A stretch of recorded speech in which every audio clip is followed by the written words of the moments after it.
1 João, capítulo 3, versículo 1 ao versículo 7.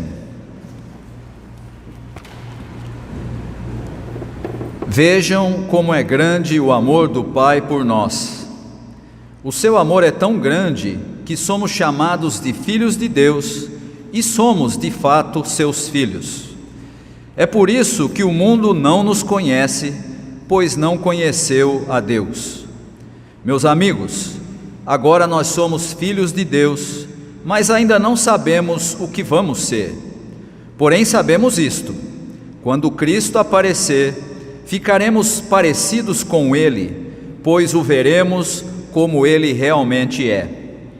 E todo aquele que tem essa esperança em Cristo, purifica-se a si mesmo, assim como Cristo é puro. Quem peca é culpado de quebrar a lei de Deus, porque o pecado é a quebra da lei.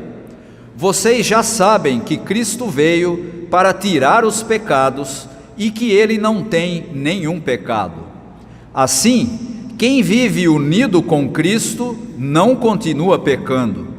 Porém, quem continua pecando nunca o viu e nunca o conheceu.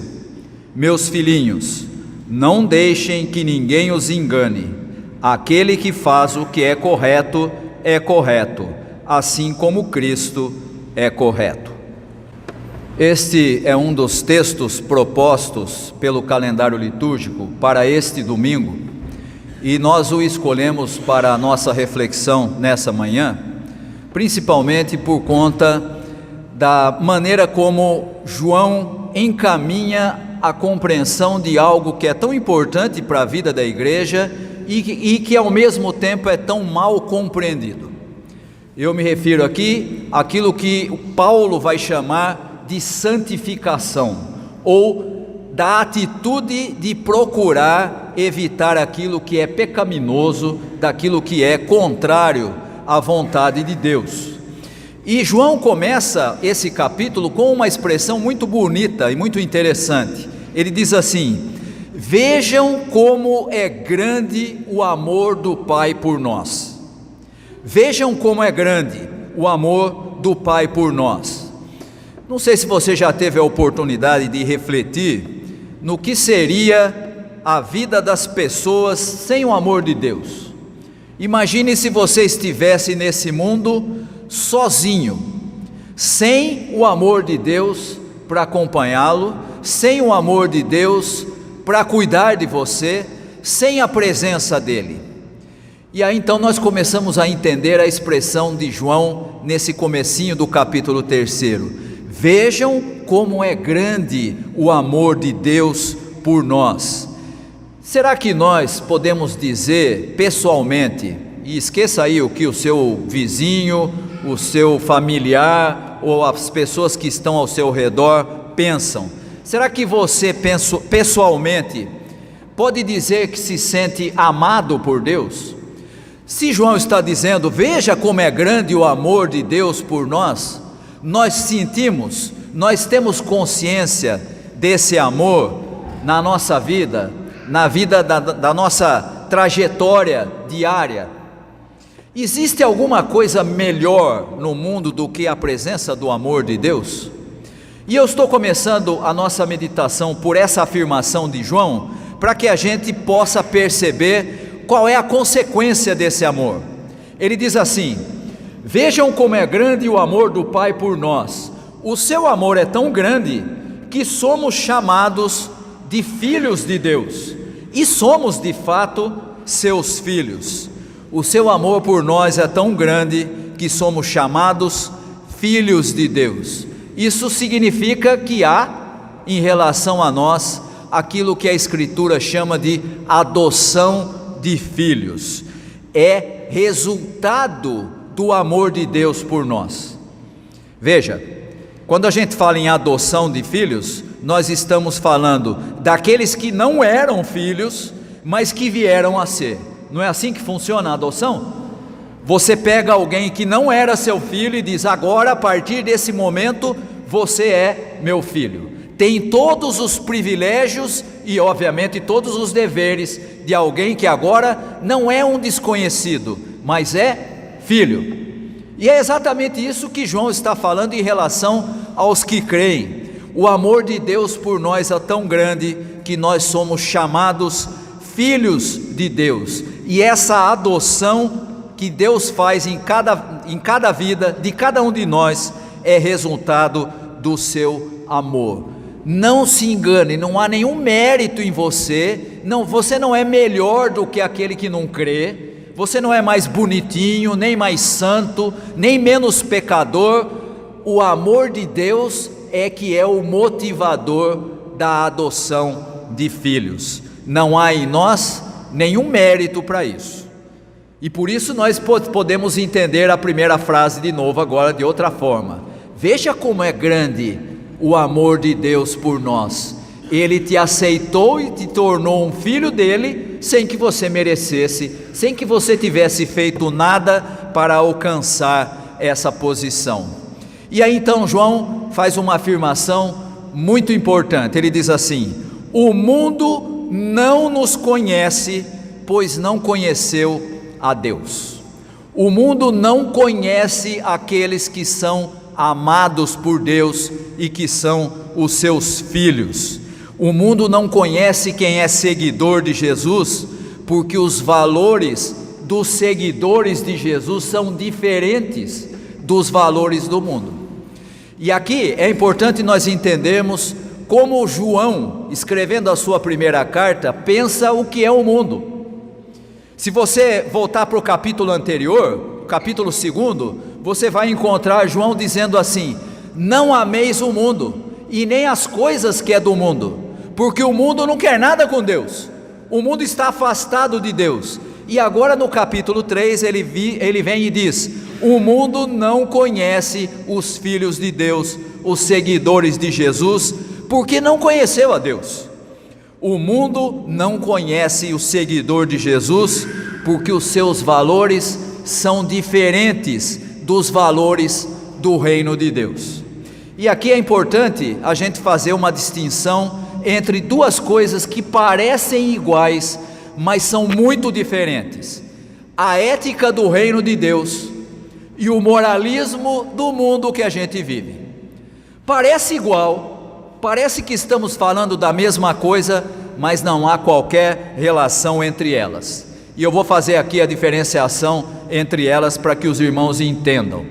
Vou começar dando um exemplo aqui de algo que está na moda nos nossos dias: o ódio por aquele que é diferente, que crê diferente, que pensa diferente e que não é como nós.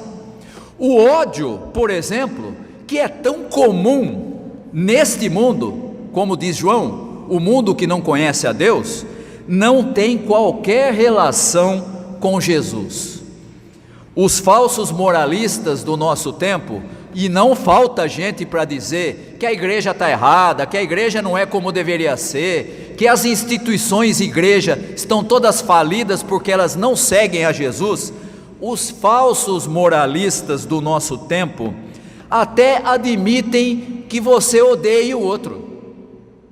Há pouco tempo atrás teve um personagem, uma pessoa midiática, que disse abertamente num vídeo, depois ele tirou obviamente, mas ele disse assim: olha, o mundo está perdido, as pessoas hoje estão mudando as suas atitudes, o homem não quer mais ser homem, quer ser mulher, a mulher não quer mais ser mulher, quer ser homem, e Deus não pode fazer nada em relação a isso, porque lá no Antigo Testamento ele disse que ele não destruiria o mundo mais, e por isso ele deu o arco-íris. Portanto, Deus não pode fazer nada, mas você pode. Isso é uma óbvia atitude e incentivo de que odeie o outro que é diferente, discrimine, diga que ele não serve, e se você puder, livre o mundo dele. Isso é discurso de ódio. O ódio que é tão comum nesse mundo não tem qualquer relação com Jesus. E sabe por que eu posso dizer isso? Você voltar para o capítulo 2 de 1 João, o capítulo anterior, João diz explicitamente, ele diz: quem odeia o irmão não conhece a Deus, vive na escuridão. Quem odeia o irmão não conhece a Deus. Não adianta você dizer que ama a Deus a quem você não vê e odiar o irmão a quem você vê.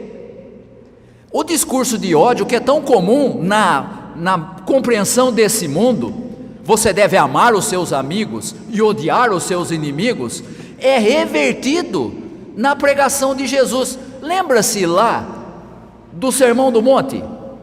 Lembra do Sermão do Monte? Capítulo 5, 6 e 7 de Mateus. Jesus começa dizendo assim, começa com as bem-aventuranças, falando a respeito daqueles que todo mundo achava na época dele, que não tinha nenhum valor, os pobres, os mansos, aqueles que não tinham nada, e ele diz, esses é que são felizes, esses é que são bem-aventurados. E aí Jesus diz assim, ouvistes o que foi dito, não matarás. Eu porém vos digo, se você odiar o irmão, não precisa matar, você já pecou e já está contra Deus. E mais, ele chega a dizer explicitamente, ouviste o que foi dito, amarás o teu amigo, odiarás o teu inimigo. Eu porém vos digo, amem aquele que te odeia e ame aquele que é o seu inimigo. E aí você fala, peraí, não dá para aceitar uma coisa dessa. Agora você começou a entender que há uma diferença entre valores do reino de Deus, que você encontra no Sermão do Monte, e os valores que você encontra na ética do mundo, ou no moralismo do mundo que a gente vive. Há poucos dias atrás eu estava vendo um vídeo que me mandaram, eu tenho o desprazer de vez em quando receber vídeo que eu não pedi, mas acontece. Me mandaram um vídeo e tinha lá um pastor midiático, muito conhecido, muito famoso aí no meio evangélico, destilando ódio, e parecia um cão latindo, bravo, muito irritado e tudo mais.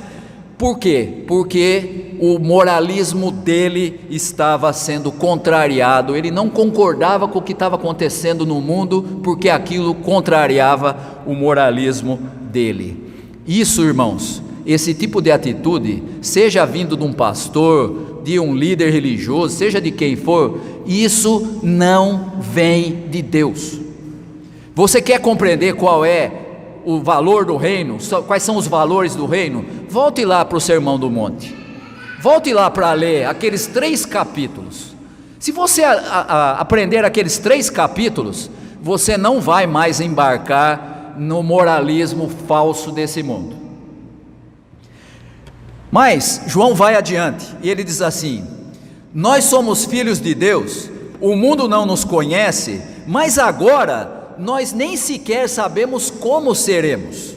E aqui João está fazendo referência a Jesus que já está ressuscitado, e ele está dizendo, olha, a nossa condição atual também será transformada e nós seremos como Jesus.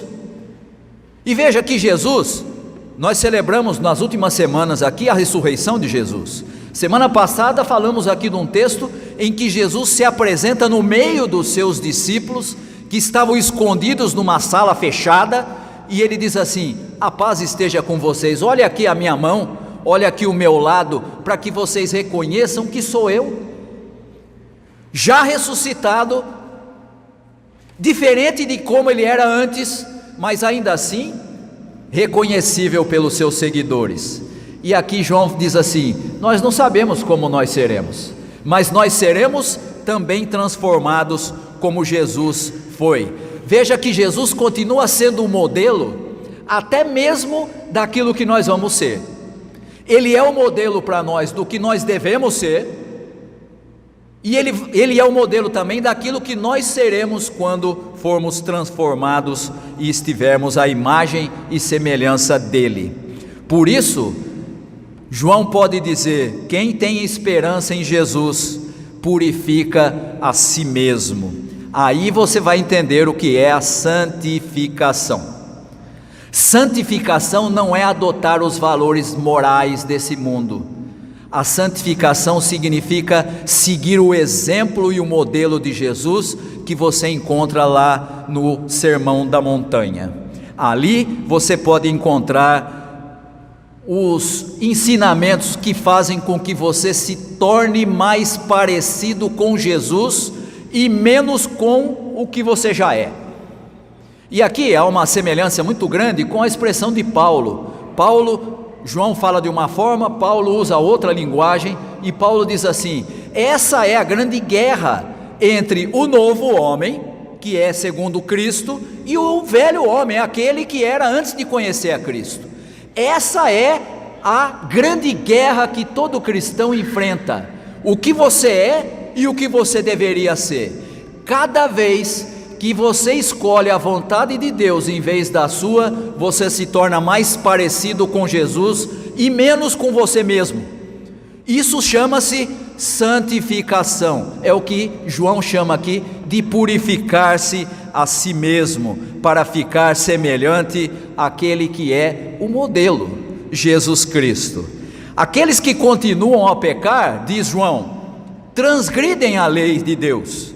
E João adverte então sobre algo que Paulo também trata: você não vai se livrar, pelo menos por enquanto, da presença do pecado. O pecado vai estar sempre rondando. Pedro chama isso de um leão que vive em derredor tentando te tragar, O pecado está sempre à sua frente, sempre fácil de fazer. Mas João diz o que? Ele diz: aqueles que continuam a pecar transgridem a lei de Deus. Você não está livre da presença do pecado, mas você está livre do poder dele. E sabe por que você está livre? Ele mesmo afirma: Jesus se tornou humano para livrar as pessoas do pecado, do poder do pecado. Sabe o que significa isso? Significa que você não tem nenhuma desculpa para dizer assim: eu não posso resistir o pecado porque a carne é fraca, porque eu sou muito fraco e porque a tentação é maior do que eu. Não. O que João está afirmando é que Jesus veio para nos livrar do poder do pecado. Ele não tem mais poder sobre você. O próprio poder do pecado, que é simbolizado no Novo Testamento na pessoa de Satanás, foi derrotado por Cristo na cruz. E portanto você não tem nenhuma desculpa para dizer assim: eu não tenho condição de viver uma vida que agrade a Deus. Tem sim, Eu me lembro aqui quando nós estudamos a carta de Romanos, e eu falei aqui várias vezes durante várias semanas, quando a gente estudou 2 capítulos de Romanos que falam sobre isso, capítulo 7 e capítulo 8. O capítulo 7, Paulo diz assim: desventurado homem que sou, aquilo que eu não quero fazer é sempre fácil, parece que está sempre disponível para mim, Quem me livrará desse corpo da morte? E aí vem o capítulo 8, ele diz assim: porém em Cristo somos mais do que vencedores, agora já não há mais nenhuma condenação para aqueles que estão em Cristo. Por quê? Porque aquilo que imperava na vida de quem estava sem Deus, que era a força do pecado, agora você está livre da lei do pecado e da morte. Você não é mais obrigado a fazer aquilo que desagrada a Deus. Portanto, nós não temos mais desculpa. E é isso que significa essa expressão de João: Jesus nos tornou capazes de nos livrarmos não da presença, mas do poder do pecado sobre a nossa vida. A conclusão lógica disso é óbvia: aquele que vive unido com Cristo não vive mais pecando. Significa que não vai pecar mais? Não, continua pecando, mas essa não é a tônica da vida dele. Ele não é alguém que alguém olhe, que possa olhar e dizer assim: ih rapaz, quem que é fulano? Meu Deus, que horror, o sujeito só faz coisa errada. Não. A coisa errada, o pecado, aquilo que afasta de Deus, é a exceção. É aquilo que normalmente não acontece na vida daquele que está em Cristo Jesus.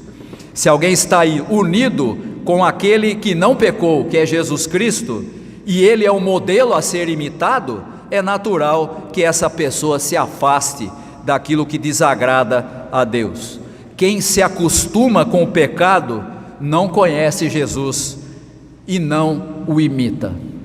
E eu vou terminar a nossa reflexão aqui com uma ilustração que eu ouvi há muitos anos atrás, quando eu era quase adolescente.